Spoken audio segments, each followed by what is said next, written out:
আপনি কি জানেন এই বুজুর্গ ব্যক্তির কথা?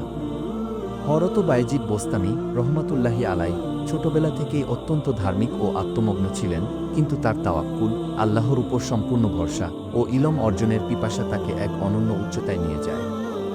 একদিন তার মা তাকে বললেন, বায়েজিদ, আমি চাই তুমি জ্ঞান অর্জনের জন্য বোস্তামি ছেড়ে অন্যত্র যাও। কি মা বাবার কথাকে আল্লাহর হুকুম হিসেবে মানা বায়েজিদের নীতি ছিল। তাই তিনি এক টুকরো শুকনো রুটি আর এক বাটি পানি নিয়ে যাত্রা শুরু করলেন। উদ্দেশ্য আল্লাহর সন্তুষ্টির জন্য ইলম হাসিল করা। পথে পথে বহু কষ্ট, বহু উপহাস, ক্ষুধা, রাত্রির নিঃসঙ্গতা, তবুও আল্লাহর প্রেমে তিনি অটল। একদিন গভীর রাতে এক জঙ্গলে আশ্রয় নিলেন। সেখানে এক ফকিরকে দেখলেন যিনি রুকুতে ছিলেন অনেকক্ষণ ধরে।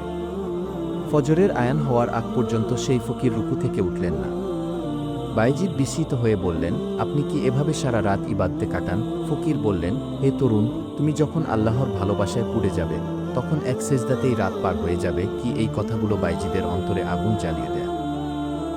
তিনি এরপর বছরের পর বছর বিভিন্ন অলির কাছে ঘুরে ঘুরে ইলম অর্জন করেন, নিজের আত্মাকে পরিশুদ্ধ করেন, দুনিয়ার লোভ লালসা, খ্যাতি সবকিছু ছেড়ে দিয়ে শুধু আল্লাহর নৈকট্য কামনা করেন।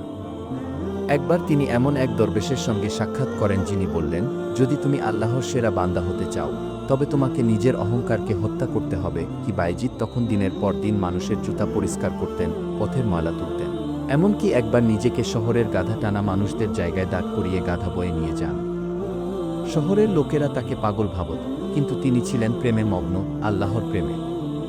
এক রাতে তার অন্তর আল্লাহর জিকিরে এমনভাবে কান্নায় ভেঙে পড়ে যে ইতিহাস বলে সেই কান্নায় আশপাশের মানুষও কাঁদতে শুরু করে।